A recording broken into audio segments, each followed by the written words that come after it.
And I am quite done with the idea of we, and I would really like a moment to explain that. Just don't like me for saying that and let me dig myself out. Let me burn some lean tissue.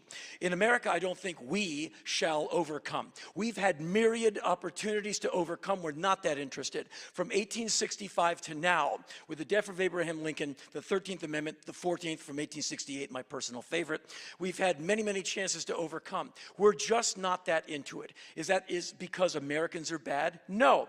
I don't think that Homo sapiens are we types. We're not a we species. We are we every now and then at games, but we're on different sides of the field. When we vote, we're all together, but in different sides of an aisle.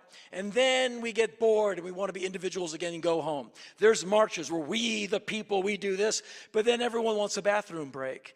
And so Americans are put under undue pressure living under this moniker, the United States. 50 countries with 50 different cultures, with 50 different sets of values all getting together. The miracle of the United States is there hasn't been a second, third, and fourth civil war as bloody as the first one. And so for those who don't behave, I think we behave pretty well.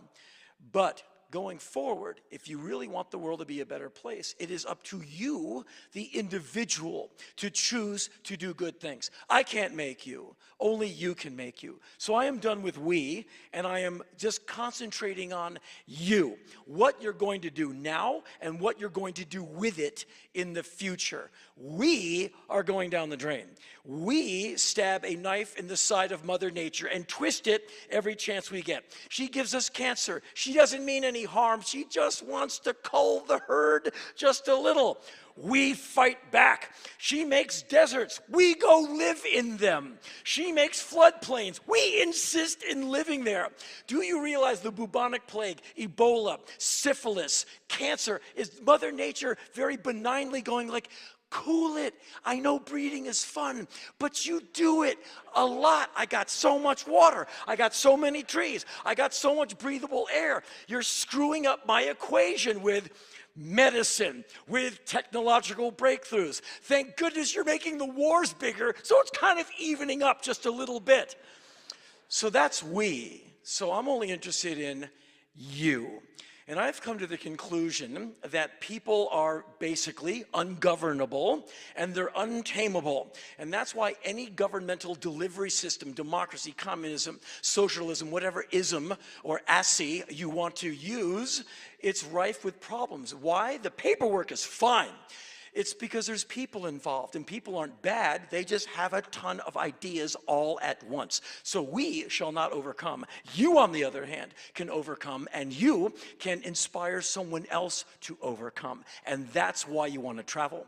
That's why you want to be part of change and part of something positive going forward. We all can't agree on anything for very long except oversleeping and pizza. But you can do a lot. And late last year, I got an email from a woman. It's why I staggered onto the stage a few minutes ago with a steno pad in my hand. Usually, I keep all my information right here. I don't use any notes, nor do I take a drink of water, and I try not to say or and I rarely stop talking for very long. You'll see. So I got an email at the end of last year from a woman, and I'm not putting her in the pejorative, but I wrote down her email to me, and I put it on my steno pad because I wanted to quote her. In one paragraph, she summed up the state of humanity. She nailed it. And I'm not trying to make fun of her. I'm not putting her in the pejorative at all. I think she got it. And I think she thought she was already in a conversation with me, and this was a second or third email to me. It was the only one I've ever received. I'll read it to you, see what you think. But in one paragraph, she got all of us together. Hi, Henry. I forgot to mention God's spaceships and Jesus' return in thousands of them during my lifetime to beam up all those who are ready then. Yes, there is a way out of this hellhole called planet Earth, and it is not so far off anymore. Check out Psalm 68:17. He went, so he will come back again. Merry Christmas. I am on Facebook. Now, in one cranial exhalation and one cerebral ha, This woman was able to take in alien abduction as transport, Jesus, God, a Judeo-Christian holiday, and social networking. Like, do you want to hang out with this woman? I do. I think she'd be amazing.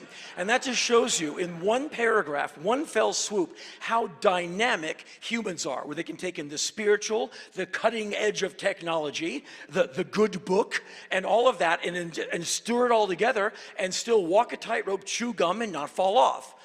And that's why humans are largely ungovernable. And that is why it's such a pain in the neck to deal with humans, because they are, for better or for worse, individuals. And so if you really want to help, if you really want to go forward, you have to take people as a living, breathing, thinking thing that are connecting dots and agreeing with themselves on basic essential truths. My father, who I haven't seen in at least 175 years, I don't know how old he is, I don't know where he is, I don't even know if he's still with us. If he's still alive, he's probably crouching low in the weeds of Virginia, clutching an AR-15, waiting for a Fox News host to issue him his next directive.